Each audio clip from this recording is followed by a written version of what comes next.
Hi, we'd like to welcome you back. Joe Williams here and my wife Michelle. And we're into our second lesson, and we're going to continue to help you get the most out of your workbooks. As we referred back to last week a little bit here with our the natural direction of marriage is to separate. God cares more about your relationship with His Son Jesus Christ, that marriage, because He's a jealous God, and we'll get into that in a minute. Mm-hmm. And then what you discussed at your tables, what the purpose of marriage is, and it is to glorify God. Now, this week in lesson 2, we're going to be on selfless behavior. Now, one of our issues was that I was making Michelle my God when we first got married, and then I used to run around saying, "My God, what did I get myself into?" And over the years we learned that no, God's got to be my God, and not Michelle, because she was the little G, and of course He's the big G. Last week we talked about helping you be balanced in this area. And what we found is that in most marriages, especially when they're in crisis, is that people err on one side or the other. They either try to play God like I was and trying to meet all of Joe's needs, or they come into the marriage very selfish and self-centered, wanting their spouse to meet all their needs. Of course, they come together as a couple, and then God often uses those stressful circumstances to get the people's attention. So maybe you're relating more to me, and maybe those of you in class are relating more to Joe. This is not a guy or a gal thing. It's just the way people come together sometimes in marriage. And so we want you to be balanced. And so that's why we take the first 4 weeks of the workbook and we work with you to help and to give you tools to help you get your focus off your spouse. Now, the first 4 weeks are fairly easy to do. Mm-hmm. And how I help myself with my focus, as you notice, I have some big rings here. Actually, it's not one ring, it's 2 rings. And I had to, for that sign for myself that I got to look at on a daily basis, the first ring I put on my finger tells me that I'm married to the Lord. And the second ring is I'm married to my wife, in that order.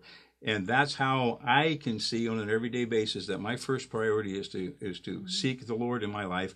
And it works that out through me, His behavior, which is helping our marriage and helping Michelle. And so it's really important that that's one of your self-nurtures, if you can do, just try that. Some of you guys go get another ring, or just wear one ring, but remember, you're married to the Lord.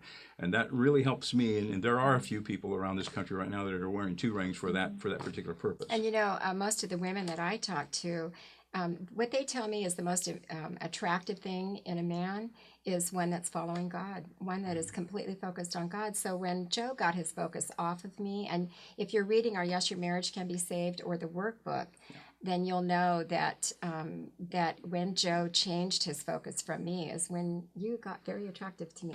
Yeah, when I stopped being your God. Yeah, and that's a really neat thing. Not only that, but so much pressure was lifted from me that I didn't, areas in control.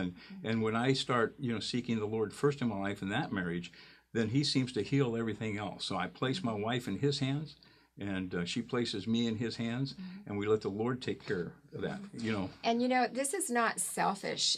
This is not unchristian that we're telling you. In fact, we want you to take a couple minutes right now and at your table, or we want you to reflect, and we want you to go to Philippians 2:4.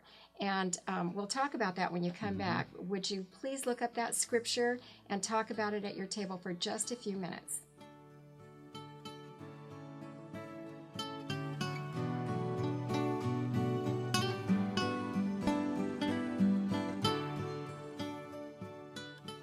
Okay, so did you talk about that for a few minutes? The scripture that we want you to look up is from Philippians 2:4, and it is, each of you should look not only to your own interests, but also to the interests of others. Now, the deal is if Paul had not wanted you to take care of your own interests at all, then he would have said that. He would have said, do not look out for your own interests at all, only look out for the interests of others.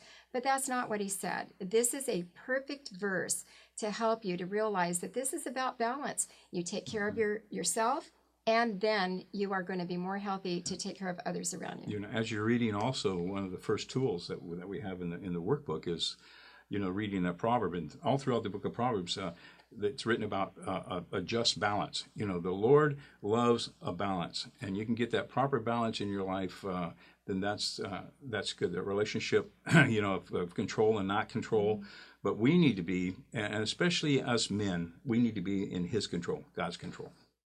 So the tool that you're going to discuss in just a few minutes at your table, 2A, encouraging your spouse. And so we want you to write a note of encouragement, if possible, to your spouse, and help your spouse to do some of those self-nurture lists. And that's kind of a hard thing for guys to do. And we probably don't sit around a lot and write encouraging notes, but if you can, do it. At least we know we can pray for a spouse. So be doing that for sure. So next week, we'll see you back. Do your best to do your homework, do your best to read, but you know what? Even if you can't, come back, because the support in your group is really important. And by the way, don't forget to follow those guidelines when you're talking around your table, because you know what? Helping around your table too much, you're going to err on that side of playing God in other people's lives too, not just your spouse. So let God work on those at your table while the Lord shows them what they need to learn. And God bless you, and we'll see you back next week. We'll see you next week. And remember, we're praying for you, and thank you for your support.